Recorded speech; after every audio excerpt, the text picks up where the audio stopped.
Hello friends and welcome to another episode of Ontario Permaculture. I'm Bryce Murph'Ariens. And I'm Misty Murph'Ariens. In this episode, we'd like to show you one of the 2 cob bread ovens we were asked to help build this autumn. In this video, we'll talk about the basic steps that we went through, the sort of materials you would need if you wanted to do this sort of a project, and we'll show you what we did for this one stove. And then on the second video, for the second stove, we'll show you more of the refined techniques of plasters and finishes and alternate methods that you could use. So let's go have a look. Okay, so the first thing you need for a cob bread oven is a good, solid, massive base. You don't want to make the base out of wood because you're going to throw a lot of heat into this thing. You want it to be held. So masonry is your best bet. Here we're using large fieldstones because that's what's available. In Ontario, there's tons of fieldstones around. If you don't have any, you might find that there's farmers in your area that have on their hedgerows, they've got old ones that they might be willing to part with.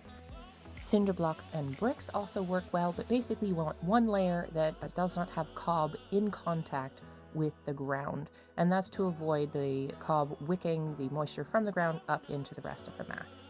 The next thing we did was build up a ring in a nice circle in the exact footprint of where we wanted the finished oven to be. We were making this part out of cob, as well as using cob for the grout between the rocks in the previous layer. This on the tarp is subsoil from a nearby area to where we were building the stove. Here the participants are picking out the gravel because they are on the escarpment in this area, and that means that they have really sharp limestone pieces. This is important because the mixture is mixed by foot. So to make cob, you take very clay-rich subsoil. If it doesn't already contain a good amount of sand, you mix in sand usually by stomping on the subsoil by foot until it is smooth. Once it is smooth, adding in the amount of sand that brings it to a good mixture. You basically want as much sand in the subsoil as it can handle while being sticky enough with the clay to still be cohesive when you sculpt it. You can test this by taking the subsoil you think will be good for cob, smoothing it out in your hand, and then letting that dry into a hard lump, and when it's all the way dry, seeing how much cracking you get. The least amount of cracking means you've got the most amount of sand. If you find that your test piece is pretty crumbly, you probably don't have enough clay, you have too much sand in the mixture.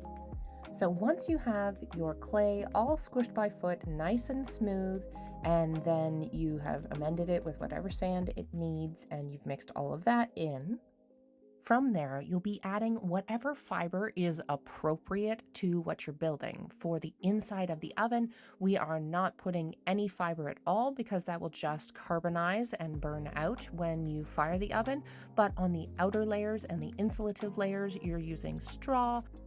As a general rule, the more structural or insulative you want a cob to be, the longer and stronger and more fiber you put in, the more sculptural of cob you're going to do, or the more close to a finishing layer, the finer of fiber you want, more like a chopped straw or horse manure.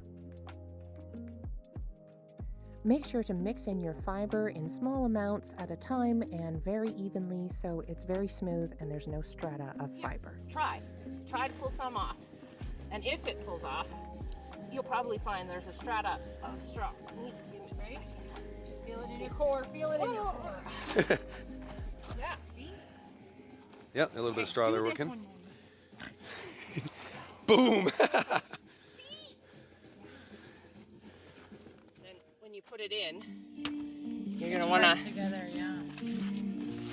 Oh, I like that. tie those two together. And this is where when you do the thumbing, this is going to push the straws from the upper layer. See, this one's going in. It pushes it into your lower layer, and then when you close it back up again, now they're... So you do They don't this wanna come layer off. and then put a pretty layer on top still? Yes, yeah. Wow. This is what I mean by rolling the cob up. When it's all done, it should make sort of a big burrito that you can stand on easily. When it has enough fiber, it should hold you up. Now back to building the cob oven. Now we've built the base, we used a cob grout on the rocks. We've got a ring around, that's the footprint that the eventual oven will be. And the ring is now containing bottles and sand. You can use any heat-proof insulator that you want here, but this is what we had for this build. The purpose of the bottles is to create a thermal break to keep the heat up into the hearthstone where you will be firing your breads, and to stop too much heat from going down into the base, which also is thermally massive but will be cooled by the earth. The purpose of the sand is to fill the gaps and support the bottles so that the weight of the hearthstone and all the cob mass that you're going to be putting on top does not just cause the bottles to break. It is heat proof, it is thermally massive, so it does hold some of the heat, but it does not exchange the heat quite as much as if you'd done cob mass all the way down. We smooth and level the sand so that we can place the hearthstone. This is the stone on which the bread will be baked. The fire will go directly on there, transfer its heat to the brick, and that is what will bake the bread. So we use one continuous stone in the middle so it's easier to clean out and get your peel across without knocking any of the stones out of place. Next, we add a mound of sand in the exact shape that we want the inside of the oven to be. It is very much like making a sand castle, so you need to moisten the sand so that it holds together, but not so much that it flows like a liquid. And you mound it up in a big heap and try and smooth it as much as possible. A very round inside oven will convey the heat very evenly because the heat will bounce directly off of all the angles and basically hit the thing in the middle in an even way. Here we have the template of the door that is going to eventually be on the oven. This one is just 2 layers of plywood with some 2x material in between to space the 2 layers of plywood out about as wide as the bricks. The purpose of these plywood pieces is to create a form that holds up your arch while you are building it and also holds back the sand while you are building the oven form. There's a row of bricks that are laid in an arch with a keystone in the middle, and this holds back the bread oven edges and means that the place that gets a lot more wear and tear with the in and out of wood and the in and out of the peel. The bricks are just a little bit more durable than the unfired cob. The keystone is absolutely essential so that the bricks in the middle don't just fall in. This is a wedge-shaped piece of rock or brick that holds back all of the other bricks in a nice arch. Once again, cob is used for grouting in between these bricks, but we specifically use horse manure as the fiber so that there are no bits of straw sticking out and making the grout complicated.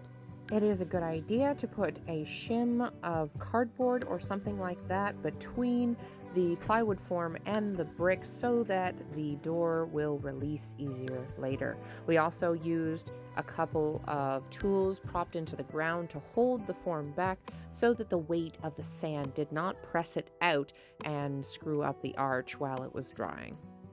Once the brick arch and all the sand form were in place, we could start to put the first layer of cob on to the base of the oven.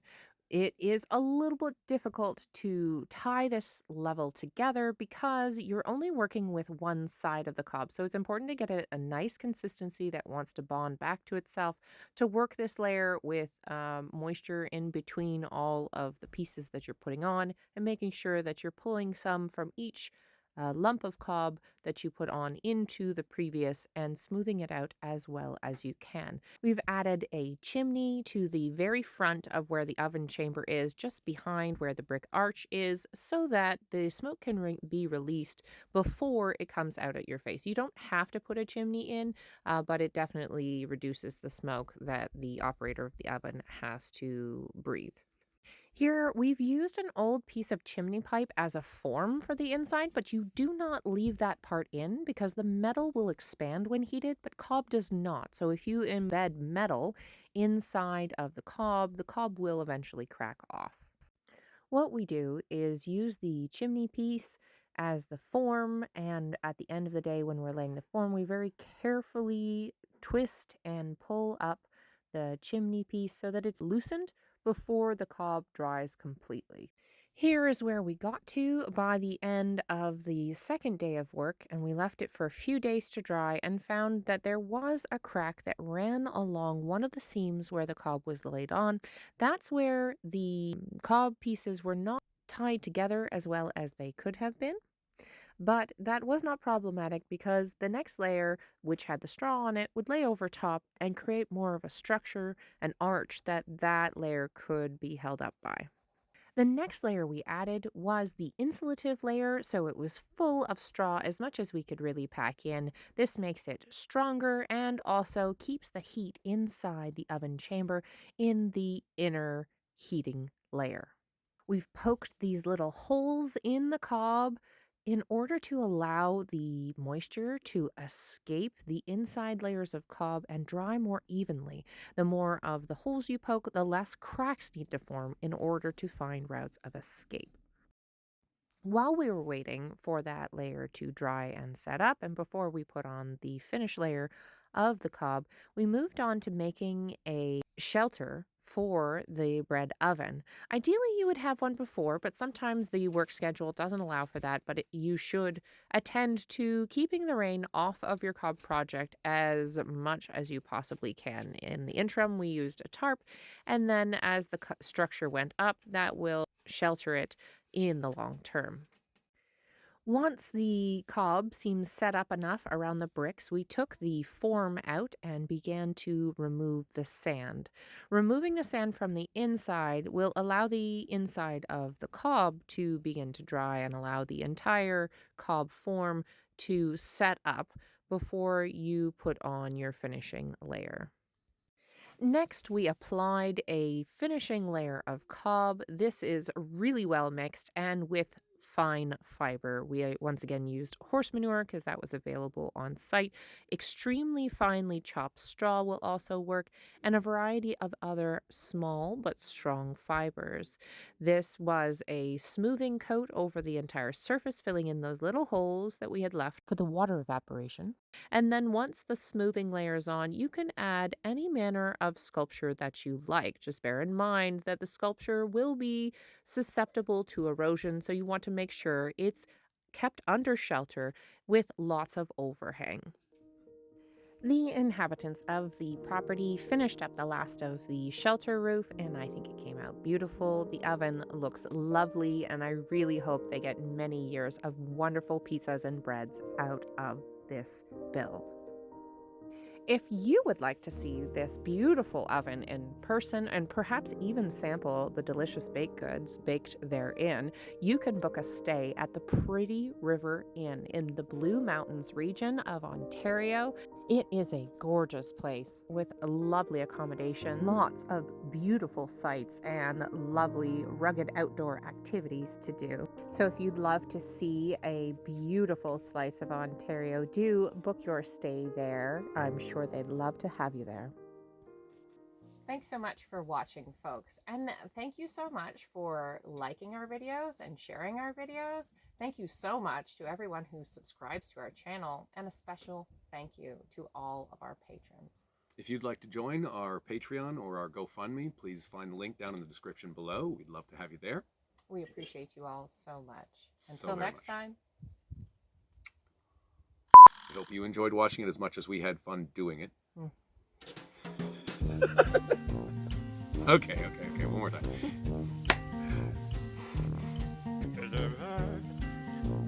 Thanks for watching, everybody. We love doing it. Me too. One more? No, Let's use that one. Okay, Like what? No, okay. perfect. That's all we need. Sorry.